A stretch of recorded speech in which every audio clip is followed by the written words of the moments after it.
Bien-aimés dans le Seigneur, grande est notre joie.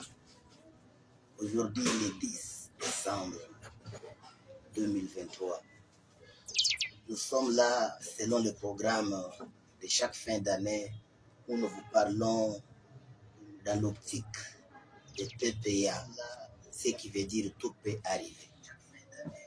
Mais la Bible est très claire. Je pense que ceux-là qui ont l'habitude de suivre mes sermons cette année, je suis arrivé au point où je suis en train de parler l'unique canal de malédiction, de médiocrité dans notre vie, c'est quand nous cédons à l'idolâtrie.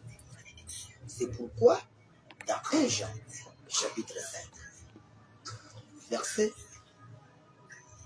20 à 21, la Bible dit: nous savons aussi que le Fils de Dieu est venu et qu'il nous a donné l'intelligence pour connaître le véritable. Et nous sommes dans le véritable en son Fils Jésus-Christ. C'est lui qui est le Dieu véritable et la vie éternelle. Point. Petits enfants, gardez-vous des idoles. Je vous dis, bien-aimés dans le Seigneur, ces deux versets de 1 Jean chapitre 5, verset 20 à 21, on nous présente Jésus-Christ comme le véritable. Jésus-Christ doit être ton image mentale. Jésus-Christ doit être le produit de ta réflexion, de ta méditation. Jésus-Christ doit être l'unique image mentale, plus même que l'idole, puisque la Bible dit, tel qu'il est, tel que nous sommes aussi. C'est pourquoi aujourd'hui, les gens ne donnent pas tellement de l'importance à la nécessité de devenir comme Christ, en parole, en acte, en geste. Mais ils pensent qu'ils peuvent négliger la parole de Dieu, négliger l'obéissance à la parole, mais plaire à Dieu. Non, ce n'est pas ça. Nous savons aussi que le Fils de Dieu est venu. Jésus était venu sur la terre. Pourquoi il était venu? Parce qu'il était envoyé par le Père, afin de donner le salut, bien de sauver l'humanité. La Bible dit quand il est venu, il nous a donné l'intelligence pour connaître le véritable. L'intelligence de connaître le véritable. Pourquoi? Parce que si on n'a pas cette intelligence, l'ignorance va nous égarer pour que nous puissions connaître celui qui n'est pas le véritable. L'adorer et le servir. Et tout le monde aujourd'hui qui sont dans l'idolâtrie, c'est parce que l'ennemi les a aveuglés. Il a enfermé leur intelligence dans l'ignorance. Et ces gens-là ne savent pas connaître Jésus-Christ qui est le véritable. Ils sont en train de connaître le faux Dieu. Les faux dieux que nos pères ont adorés jadis. Les faux dieux qui sont les idoles de la famille, représentés par des images taillées, des totems, ainsi de suite. Les images des humains, des animaux, des oiseaux. Ces histoires ici dans la mentalité des hommes influencent même les comportements, la manière et la façon d'agir. Et la Bible dit, et nous sommes dans le véritable, en son Fils, Jésus-Christ. C'est très important. Je m'adresse au véritable adorateur du Dieu véritable sur la terre. Regardez comment Jésus, avec la femme samaritaine, qui priait, mais ne connaissant point le véritable, qui allait à la montagne de Jacob, qui pouvait aller prier là-bas ou adorer, aussi longtemps que ce n'était pas encore le moment. Elle avait tout un temps de chercher le véritable. C'est pourquoi mon frère, ma sœur, vous qui me suivez, nous devons chercher le véritable. Et le véritable, c'est qui? C'est Jésus-Christ de Nazareth. La Bible dit à tous ceux qui l'ont reçu, à ceux qui ont crié en son nom, et elle leur a donné le pouvoir de devenir enfants de Dieu. Qui donne le pouvoir? C'est la lumière de la parole qui a été faite chair. Et cette parole, c'est Jésus-Christ de Nazareth. Si nous sommes dans le véritable, en son Fils Jésus-Christ, c'est-à-dire, nous pouvons nous frapper la main sur la poitrine, que nous sommes sauvés, que nous sommes délivrés, que nous sommes bénis. Je veux dire que les idoles ne peuvent plus sauver, ne peuvent plus délivrer, ne peuvent jamais bénir. Les idoles ne peuvent jamais donner la vie. Et quelle vie? La vie éternelle. Puisque elles n'en ont pas. Nous sommes en son Fils Jésus-Christ. La Bible dit, c'est lui qui est le Dieu véritable et la vie éternelle. Le problème qui est ici, les religions du monde, des idolâtres, peuvent donner l'argent, peuvent donner les biens de ce monde, mais ne peuvent jamais donner la vie éternelle. C'est ça la spécialité en Jésus-Christ. Après cette vie, il y aura encore une autre vie. Et cette vie-là éternelle, nous l'obtenons à partir de ce monde ici. Comment? En croyant en Jésus-Christ comme sauveur et Seigneur personnel. C'est pourquoi je vais te prier là où tu es, que tu dois donner ta vie à Jésus-Christ. Tu dois le recevoir comme sauveur et Seigneur personnel, afin que tu aies la vie éternelle. La vie éternelle n'est qu'en Jésus-Christ. Ce n'est pas dans un autre homme. Ce n'est pas en une autre personne. Car la Bible dit ceci. Actes des Apôtres. Chapitre 4, verset 12.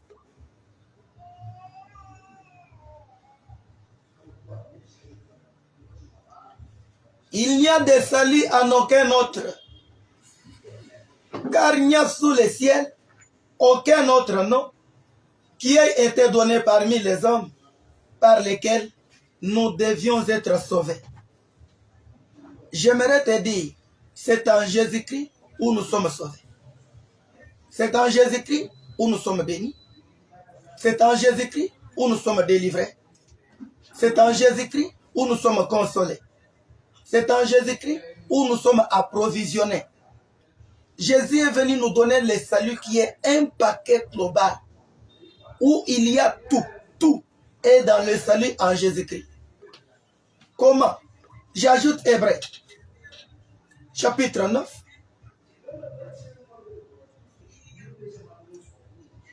Hébreux, chapitre 9. Nous pouvons lire en commençant par le verset 12, 13 et 14.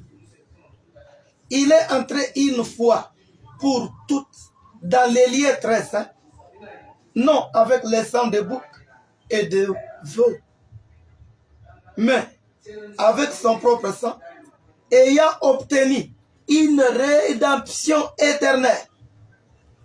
J'aimerais te dire ceci, nous sommes sauvés en Jésus-Christ éternellement, délivrés éternellement, bénis éternellement.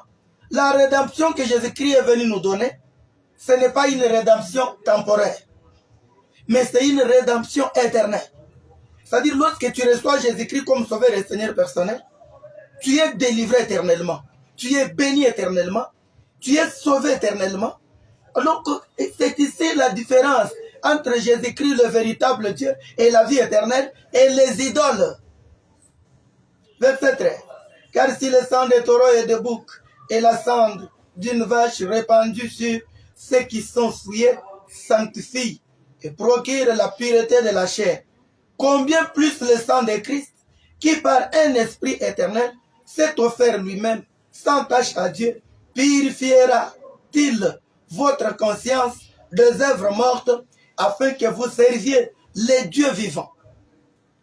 Bien-aimés, l'idolâtrie est à la base et la cause principale des œuvres mortes, des œuvres de la chair, de la prostitution, de l'immoralité, de délinquance. Puisque je vous ai parlé la fois dernière que l'idolâtrie travaille avec 3 branches.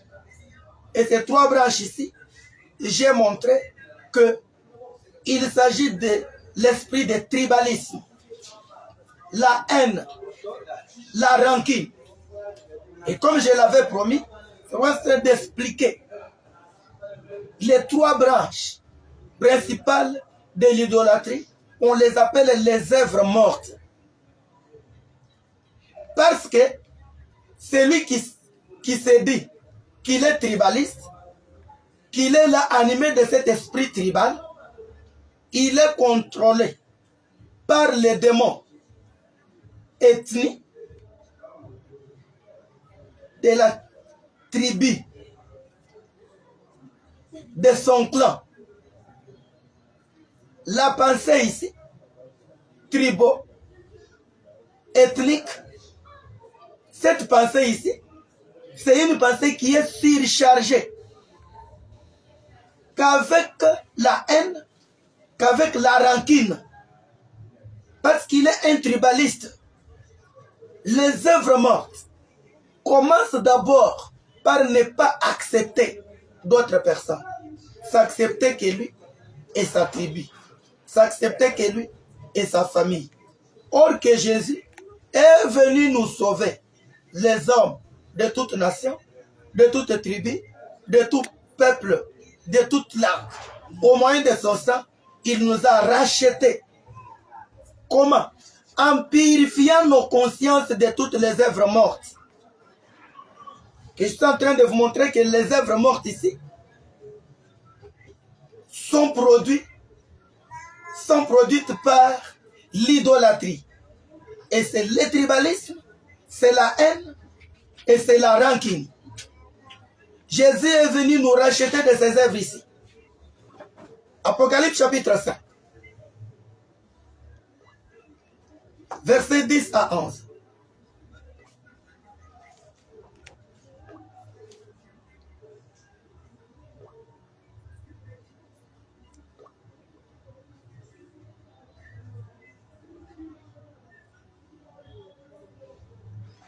Tu as fait d'eux un royaume et des sacrificateurs pour notre Dieu, et ils régneront sur la terre. J'aimerais vous dire, un tribaliste ne peut pas régner sur la terre. Parce que la terre est une demeure des nations, tribus, peuples et langues. Un tribaliste va rester seul. Il sera un malheureux. Du fait qu'il n'accepte pas d'autres personnes, il ne sera plus aussi accepté dans d'autres cieux. Je te dis, c'est un mal auquel vous devez éviter. Pourquoi? Parce que Jésus est venu faire de nous un royaume de sacrificateurs sur la terre. Pour notre Dieu. Et le royaume des sacrificateurs, c'est l'ensemble de peuples qui doivent régner sur la terre. Et ce peuple ici, c'est le peuple de plusieurs tribus, langues, peuples, ainsi de suite. Je vais ajouter le verset 11. La Bible dit, je commence par le verset 10, je recommence, qui a fait de...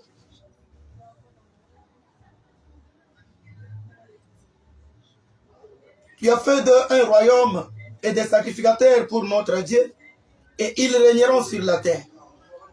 J'ai regardé et j'entendis la voix de beaucoup d'anges autour du trône, et des êtres vivants, et des vieillards, et leur nombre était des milliards, et des milliers. Ils disaient d'une voix forte, toi l'agneau qui a été immolé, est digne de recevoir la puissance, la richesse, la sagesse, la force, l'honneur, la gloire et la louange. Et toutes les êtres qui sont dans les cieux, sur la terre, sous la terre, sur la mer, et tous ceux qui s'y trouvent, je les entendis qui disaient à celui qui est assis sur le trône et à l'agneau soit la louange, l'honneur, la gloire et la force au siècle des siècles. Je ne sais pas si vous avez compris quelque chose. J'aimerais retourner au verset 8. Quand il y eut pris les livres, les 4 êtres vivants et les 24 vieillards se prosternèrent devant l'agneau, tenant chacun une harpe et des coupes d'or remplies de parfums qui sont les prières des saints. Ils chantaient un cantique nouveau en disant: tu es digne de prendre les livres et d'en ouvrir les sceaux, car tu as été immolé et tu as racheté pour Dieu par ton sang des hommes de toute tribu, de toute langue, de tout peuple et de toute nation. Et tu as fait d'eux un royaume et des sacrificateurs pour notre Dieu, et ils régneront sur la terre. C'est ici où se trouve mon problème. L'affaire du salut, c'est l'affaire commune. C'est l'affaire de tous sur la terre. Et pour avoir le salut, tu dois recevoir Jésus-Christ comme sauveur et Seigneur personnel. Et si tu es sauvé, tu deviens membre du royaume de Dieu. Tout enfant de Dieu qui a reçu Jésus-Christ comme sauveur et Seigneur personnel est ton frère. Même un païen qui n'a pas encore cru en Jésus, tu dois lui apporter la bonne nouvelle.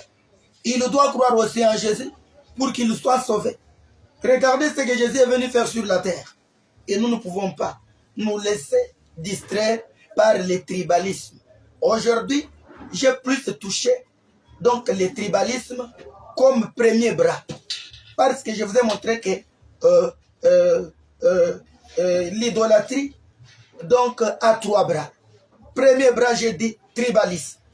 Nous devons bannir le tribalisme parce que le tribalisme est en train de détruire l'influence du royaume de Dieu, est en train de détruire la grandeur du royaume de Dieu, est en train de détruire l'expansion du royaume de Dieu. Le tribalisme est en train de réduire la puissance de notre Dieu, sa gloire, sa richesse, sa puissance.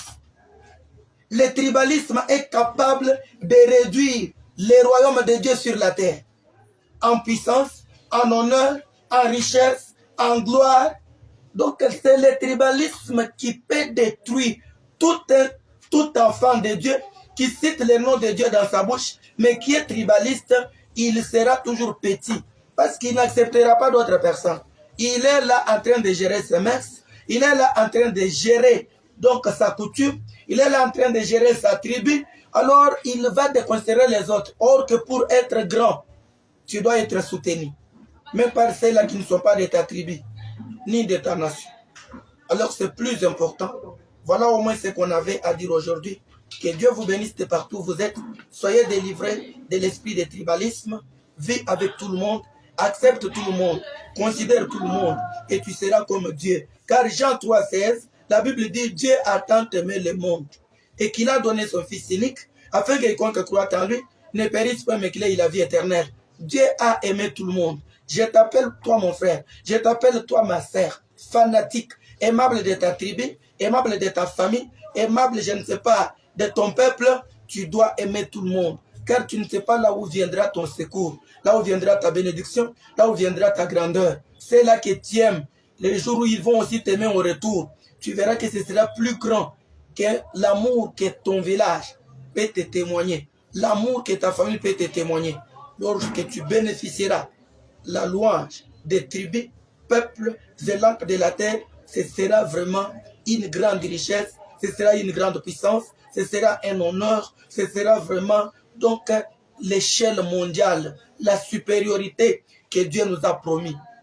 Il avait dit à Israël dans Deutéronome 28:1, si vous obéissez à tous ces commandements que je t'ai prescrits ici, si tu les mets en pratique, Dieu avait dit, je vais te donner la supériorité sur toutes les nations de la terre.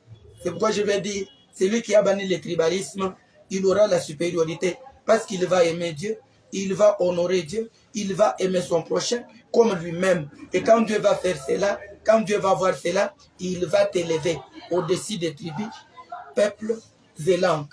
c'est là où Jésus-Christ est arrivé. La Bible dit, Dieu l'a souverainement élevé, il a placé son nom au-dessus de tout nom, afin que tout genou, au ciel, sur la terre, sous la terre, puisse fléchir, et que toute langue confesse que Jésus-Christ est le Seigneur, à la gloire de Dieu le Père. C'est cette gloire, c'est cette puissance, c'est cette richesse que Dieu veut partager avec nous. Mais le tribalisme peut te réduire, te déclasser dans le rang de la supériorité et de la grandeur. Soyez bénis, vous qui avez reçu ce message. Que Dieu vous bénisse et vous comble. Au nom de Dieu que nous avons ici prié. Ferme tes yeux, incline ta tête là où tu es, je vais prier pour toi.